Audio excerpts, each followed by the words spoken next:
3 நாள் பயணமாக இன்று மாலை கன்னியாகுமரி வருகிறார் பிரதமர் நரேந்திர மோடி. விவேகானந்தர் மண்டபத்தில் 18 மணி நேரம் தியானத்தில் ஈடுபடுகிறார்.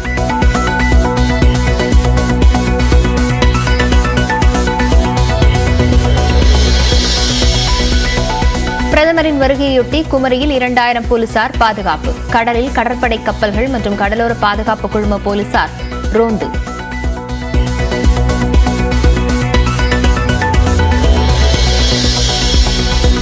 பிரதமரின் தியான நிகழ்ச்சிக்கு எதிராக தேர்தல் ஆணையத்தில் காங்கிரஸ் திமுக மனு. சென்னை நகர் முழுவதும் கோபேக் மோடி என ஒட்டப்பட்ட போஸ்டர்கள்.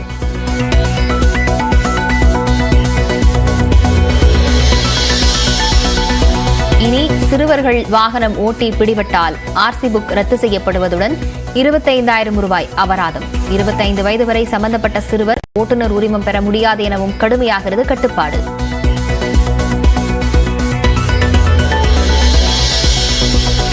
பிரபல யூடியூபர் டிடிஎஃப் வாசன் மதுரையில் கைது. செல்போனில் பேசியபடி காரை ஓட்டிய புகாரில் வழக்கு.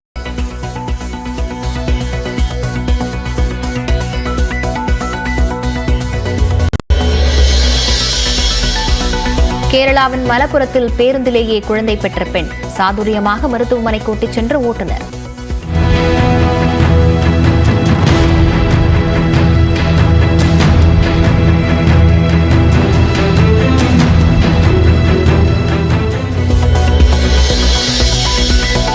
ஒரு நாள் பயணமாக இன்று தமிழ்நாடு வருகிறார் மத்திய உள்துறை அமைச்சர் அமித் ஷா. புதுக்கோட்டை திருமயத்தில் உள்ள கோயில்களில் வழிபாடு நடத்துகிறார்.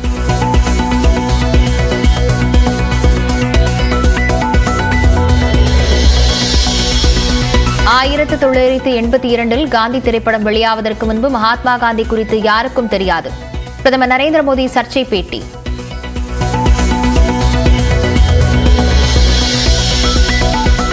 கோட்சேயின் வன்முறை பாதையை பின்பற்றுபவர்களுக்கு காந்தி பற்றி தெரியாது. பிரதமர் மோடியின் பேச்சுக்கு ராகுல் காந்தி பதிலடி.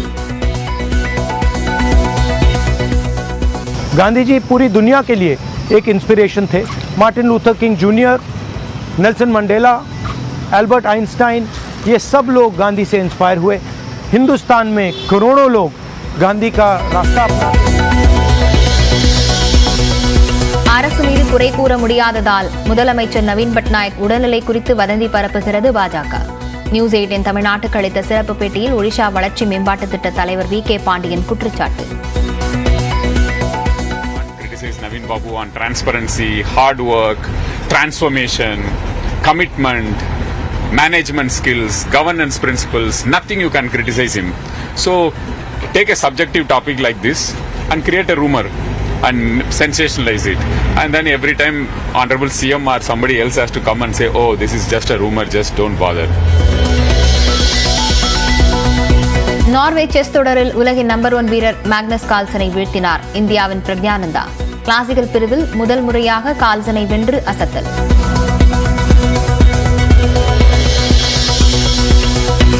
கடைசி கட்ட மக்களவைத் தேர்தலுக்கான பரப்புரை இன்று மாலையுடன் நிறைவு. வாரணாசி உள்ளிட்ட 57 தொகுதிகளில் நாளை மறுதினம் வாக்குப்பதிவு.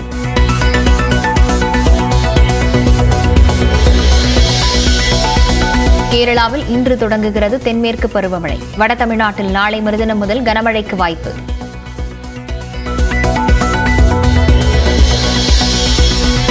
சென்னை வியாசர்பாடியில் பிறந்தநாள் கொண்டாட்டத்தில் கத்தியுடன் நடனம்.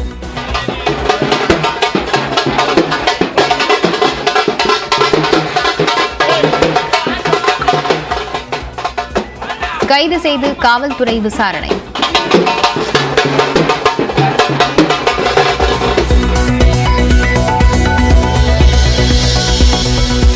முன்னாள் அமைச்சர்கள் சி. விஜயபாஸ்கர், பி.வி. ரமணா மீது குட்கா வழக்கு விசாரணையை சிறப்பு நீதிமன்றத்திற்கு மாற்ற பரிந்துரை.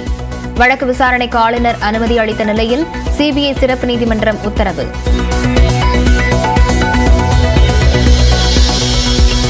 சென்னை மீனம்பாக்கத்தில் 106 டிகிரி பாரன்ஹீட் பதிவான வெப்பம். ஜூன் 2க்கு பிறகு வெப்பம் படிப்படியாக குறையும் என தனியார் வானிலை ஆய்வாளர் பிரதீப் ஜான் கருத்து.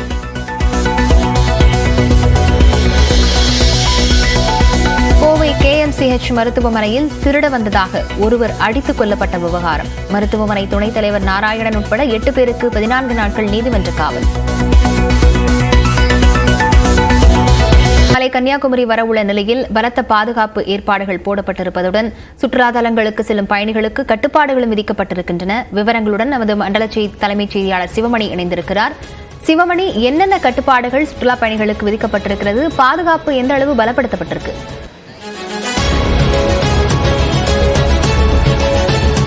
பிரதமர் நரேந்திர மோடி 3 நாள் பயணமாக இன்று தமிழகம் வருகிறார். மாலை 4:35 மணிக்கு நமக்கு பின்னால் இருக்கக்கூடிய அந்த விருந்தினர் மாளிகை, இந்த விருந்தினர் மாளிகையில் இருக்கக்கூடிய அந்த ஹெலிபேட் அமைக்கக்கூடிய அந்த ஹெலிகாப்டர் இறங்கு தளத்தில் வந்து இறங்குகிறார். இதற்கான பாதுகாப்பு ஏற்பாடுகள் அப்படிங்கிறது கடந்த 3 நாட்களாகவே செய்யப்பட்டு வருகிறது. பிரதமருடைய தனி பாதுகாப்பு படையினரும் இங்கேயே முகாமிட்டு அதற்கான பணிகளை செய்து வருகிறார்கள்.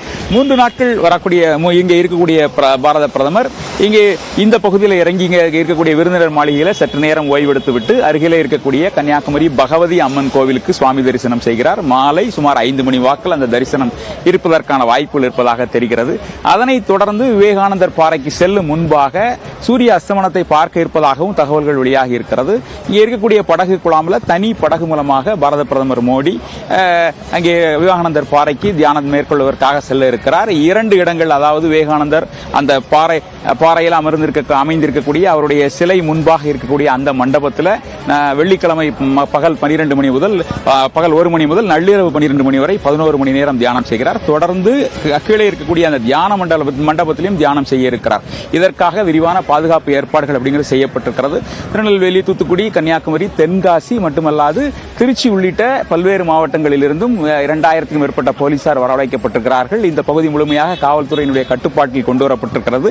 அதோடு மட்டுமல்லாமல் பக்தர்கள் வரக்கூடிய வாகனங்கள் சுமார் 500 மீட்டர் முன்பாகவே தடுத்து நிறுத்தப்படுகிறது. அவர்கள் நடந்து செல்வதற்கு அனுமதிக்கப்படுகிறார்கள். காலையில் 10 மணி வரைக்கும் தற்போது வரைக்கும் இந்த விவேகானந்தர் பாறைக்கு பக்தர்கள் செல்ல அனுமதிக்கப்பட்ட நிலையில் தற்போது இந்த அனுமதி நிறுத்தப்பட்டிருக்கிறது.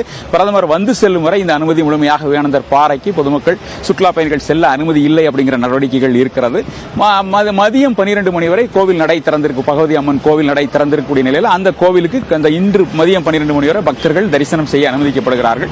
பிறகாக பிரதமர் அந்த கோவிலில் தரிசனம் செய்து சென்றுவிட்ட பிறகு பக்தர்களுக்கு அனுமதி அளிக்கப்படும் என தகவலும் வெளியாகி இருக்கிறது. முழுமையாக இந்த பகுதி முழுவதும் அவர்களுடைய, அதாவது சிறப்பு போலீஸ் பாதுகாப்பு மற்றும் தமிழக போலீசாரின் கட்டுப்பாட்டில் கொண்டு வரப்பட்டிருக்கிறது. 3 அடுக்கு போலீஸ் பாதுகாப்பு அப்படிங்கிறது போடப்பட்டிருக்கிறது. லாவண்யா, விவரங்களுக்கு நன்றி சிவமணி.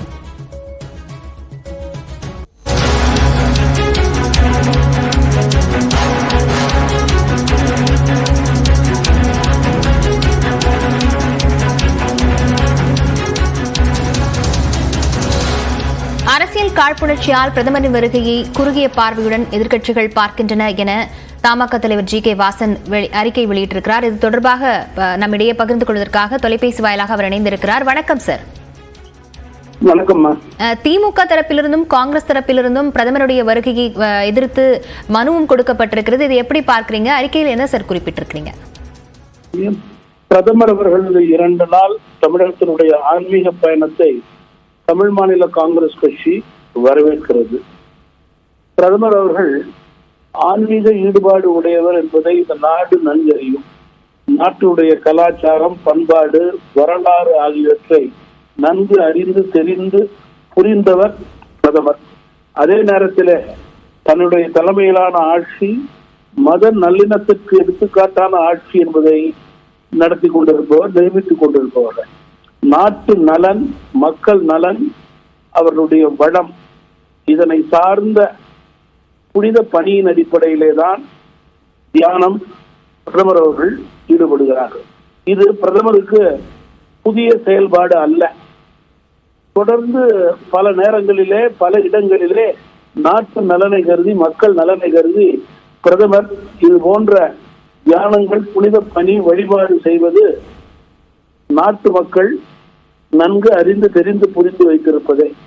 ஆனால் இன்றைக்கு எதிர்கட்சிகளை பொறுத்தவரையில தேர்தலுடைய தோல்வி, அதனுடைய அச்சத்தின் காரணமாக பிரதமருடைய இந்த புனித பணியை கொச்சப்படுத்தி பேசுவது என்பது ஏற்புடையதல்ல.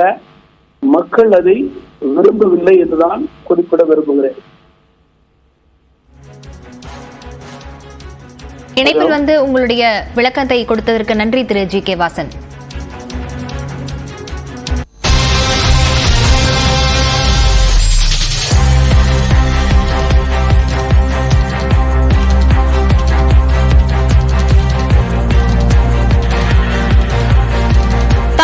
மக்களவைத் தேர்தல் வாக்கு எண்ணிக்கை பார்வையாளர்களாக 57 ஐஏஎஸ் அதிகாரிகள் நியமனம் செய்யப்பட்டிருக்கிறார்கள். விவரங்களுடன் செய்தியாளர் அபினேஷ் இணைந்திருக்கிறார். அபினேஷ், வரும் 4ஆம் தேதி வாக்கு எண்ணிக்கை நாடு முழுவதும் நடைபெறவிருக்கக்கூடிய நிலையில தமிழ்நாட்டில் மட்டும் 57 ஐஏஎஸ் அதிகாரிகள் நியமிக்கப்பட்டிருக்கிறார்கள். அவர்களுக்கு என்னென்ன அறிவுறுத்தல்கள் வழங்கப்படவிருக்கிறது? லாவணியா, நாடு முழுவதும் மக்களவை தேர்தலுக்கான வாக்கு எண்ணிக்கை வரும் ஜூன் 4ஆம் தேதி காலை 8 மணிக்கு தொடங்க இருக்கிறது. இந்தியா முழுவதும் இந்த வாக்கு எண்ணும் மையங்களுக்கு எண்ணிக்கை பார்வையாளர்களாக ஐஏஎஸ் அதிகாரிகளை இந்திய தேர்தல் ஆணையம் நியமித்திருக்கிறது. அந்த வகையில் தமிழ்நாட்டில் உள்ள 39 மக்களவை தொகுதிக்கும் இதுவரை 57 ஐஏஎஸ் அதிகாரிகள் வாக்கு எண்ணிக்கை பார்வையாளராக நியமிக்கப்பட்டிருக்கிறாங்க. குறிப்பாக ஒவ்வொரு தொகுதிக்கும் தலா 2 ஐஏஎஸ் அதிகாரிகள் பார்வையாளராக நியமிக்கப்பட்டிருக்கிறாங்க. கன்னியாகுமரி மக்களவை தொகுதிக்கு மட்டும் 3 பேர் பார்வையாளர்களாக நியமிக்கப்பட்டிருக்கிறாங்க. இந்தியா முழுவதும் இதே போல ஒவ்வொரு மக்களவை தொகுதிக்கும் தேர்தல் பார்வையாளர்களாக ஐஏஎஸ் அதிகாரிகள் நியமித்திருக்கிறாங்க. இந்த 57 ஐஏஎஸ் அதிகாரிகளும் வேற்று மாநிலத்தை சேர்ந்த ஐஏஎஸ் அதிகாரிகள் அவர்கள் தமிழ்நாட்டை சேர்ந்தவர்கள் அல்ல. எனவே குஜராத், ஜார்க்கண்ட், அதே போல ஆந்திர பிரதேஷ் உள்ளிட்ட அந்த மாநிலத்தை கேடரை சேர்ந்த ஐஏஎஸ் அதிகாரிகள் வாக்கு எண்ணிக்கை பார்வையாளர்களாக நியமிக்கப்பட்டு அதற்கான உத்தரவை வெளியிட்டிருக்கிறாங்க இந்திய தேர்தல் ஆணையம். விவரங்களுக்கு நன்றி அபினேஷ்.